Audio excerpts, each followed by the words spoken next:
Assalamualaikum warahmatullahi wabarakatuh. Perkenalkan, nama saya Enggerato Brewan. Saya kelas B dari jurusan akuntansi Fakultas Ekonomi dan Bisnis Islam UIN Alauddin Makassar.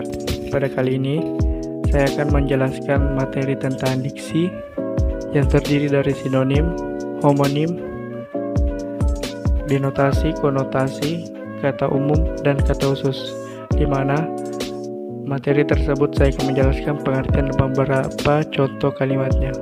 Langsung saja kita langsung ke materinya. 2000 years later. Diksi adalah sebuah pilihan kata yang paling tepat pada penggunaannya yang bertujuan mengungkapkan gagasan agar mendapat efek tertentu seperti yang diharapkan. Pengertian diksi ialah pilihan kata pembicara ataupun penulis ketika menggambarkan cerita yang sudah dibuatnya. Selain diartikan dengan pilihan kata, diksi adalah suatu pernyataan yang digunakan untuk mengungkapkan gagasan atau mengungkapkan sebuah cerita yang membahas gaya bahasa, mengungkapkan gagasan maupun lainnya. Sehingga dengan adanya diksi, setiap kata bisa dibaca dan juga dipahami oleh pembaca dan para pendengar. Adapun menurut Widya Martaya, diksi adalah kemampuan seseorang dalam membedakan secara tepat suatu nuansa makna yang tepat dengan gagasan yang disampaikannya, dan kemampuan tersebut yang sesuai dengan kemauan, dengan situasi, dan nilai rasa yang dimiliki kelompok masyarakat dan pendengar atau pembaca. Sedangkan menurut Kamus Besar Bahasa Indonesia, diksi adalah pemilihan kata yang dimiliki makna tepat dan selaras atau dalam penggunanya memiliki kecocokan dalam mengungkapkan gagasan dengan pokok pembicaraan, peristiwa, dan para pembaca atau pendengar pilihan kata. Adapun ciri-ciri diksi ialah yang pertama, tepat dalam pemilihan kata untuk dapat mengungkapkan gagasan atau juga hal-hal yang diamanatkan. Yang kedua, dapat digunakan untuk dapat membedakan secara tepat nuansa makna serta bentuk yang sesuai dengan gagasan serta juga situasi serta nilai rasa pembaca. Yang ketiga, menggunakan pembenderahan kata yang dipunyai masyarakat bahasanya serta dapat menggerakkan dan juga memberdayakan kekayaan itu menjadi jaring kata yang jelas. Fungsi diksi adalah yang pertama, membuat orang-orang yang membaca ataupun mendengar karya sastra menjadi lebih paham mengenai apa yang ingin disampaikan oleh pengarang. Yang kedua, membuat komunikasi menjadi lebih efektif. Yang ketiga, melambangkan ekspresi yang ada dalam gagasan secara verbal atau tertulis ataupun terucap. Yang keempat, membentuk ekspresi ataupun gagasan yang dapat cepat sehingga dapat menyenangkan pendengar ataupun pembacanya. Adapun jenis-jenis diksi, yang pertama adalah sinonim. Sinonim merupakan bentuk kata yang berbeda namun memiliki arti atau makna yang hampir mirip sesuai dengan kebutuhan atau penempatan tertentu. Sinonim bisa diartikan juga dengan padanan atau persamaan kata. Adapun jenis-jenis sinonim, yang pertama, sinonim absolut merupakan salah satu sinonim dengan relasi arti dari dua kata atau lebih yang memiliki makna yang sama pada semua situasi. Di dalam sebuah bahasa, kata-kata yang bersinonim absolut pada umumnya sangat jarang untuk ditemukan. Yang kedua, sinonim proporsional merupakan salah satu sinonim dengan relasi arti dari dua kata atau lebih yang dapat berhubungan dengan beberapa ekspresi serta tidak dapat menimbulkan perbedaan arti. Di dalam sebuah sinonim proporsional, perbedaan kata dapat terlihat dari tingkat mana ekspresif, stylistik, serta medan pembicaraan seperti istri dan wanita, saya dengan. Yang ketiga, sinonim dekat merupakan salah satu relasi arti dari dua kata atau lebih pada sebagian kata yang mempunyai arti atau makna yang sama, seperti tampan dan ganteng, cantik dan ayu.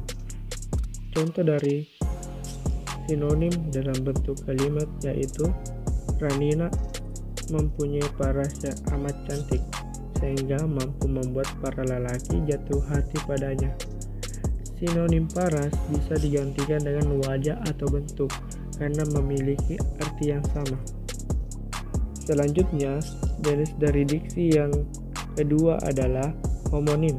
Secara etimologis, istilah homonim berasal dari bahasa Yunani, yaitu homoseks yang berarti serupa atau sama, dan onuma yang berarti nama. Secara umum, istilah homonim mengacu pada kata atau istilah yang memiliki pengucapan dan ejaan yang sama tetapi memiliki arti yang berbeda. Homonim berbeda dari polisemi. Polisemi adalah kata yang dapat memiliki lebih dari satu makna. Biasanya, makna yang terkandung adalah makna denotasi atau makna nyata, dan makna konotasi atau perumpamaan. Homonim sendiri adalah jenis kata yang memiliki pengucapan dan ejaan yang sama, tetapi memiliki arti yang berbeda. Sebuah kata yang memiliki sinonim memiliki arti tergantung pada konteks kalimat yang mengikutinya. Contoh kalimat homonim terdapat pada kata bisa.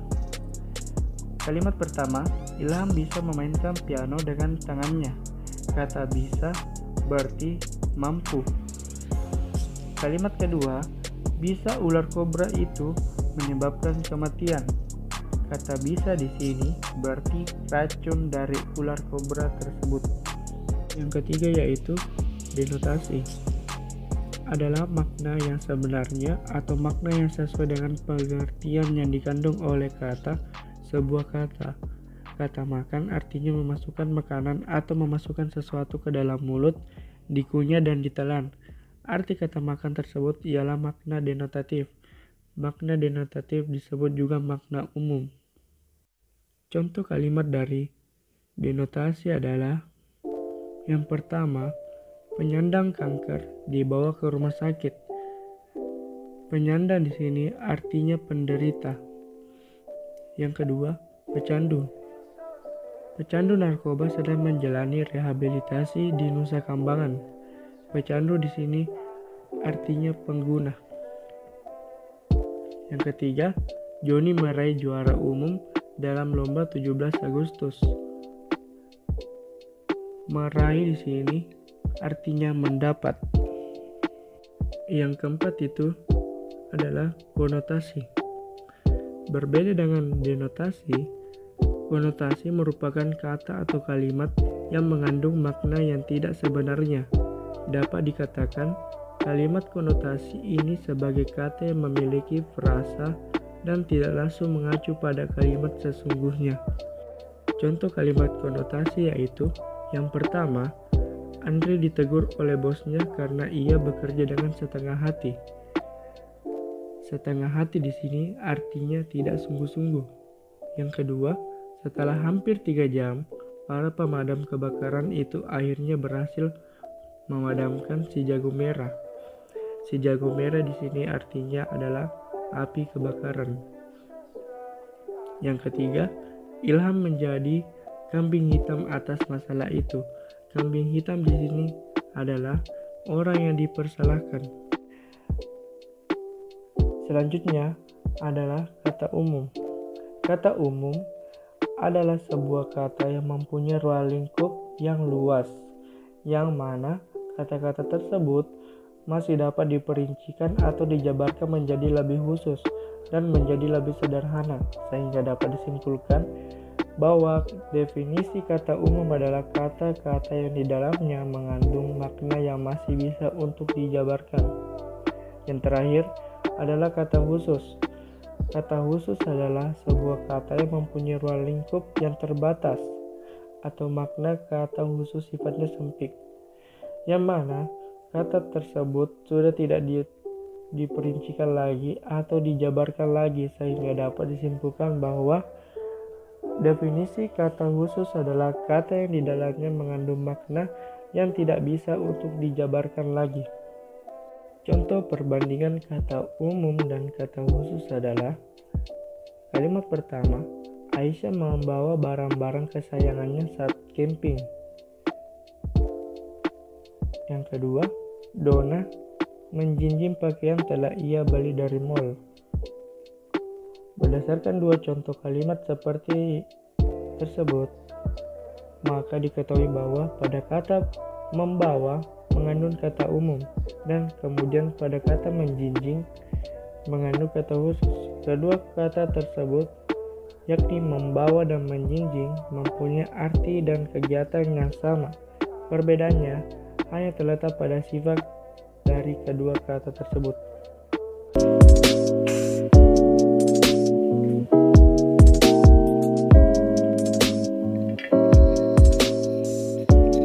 Nah, itulah tadi materi yang saya sampaikan tentang diksi dan pembagian-pembagiannya. Semoga bermanfaat, dan apabila ada kesalahan mohon dimaafkan, karena manusia hanya tempatnya salah dan kepadanya hanya pemilik kebenaran. Apakah? Sekian, Assalamualaikum warahmatullahi wabarakatuh.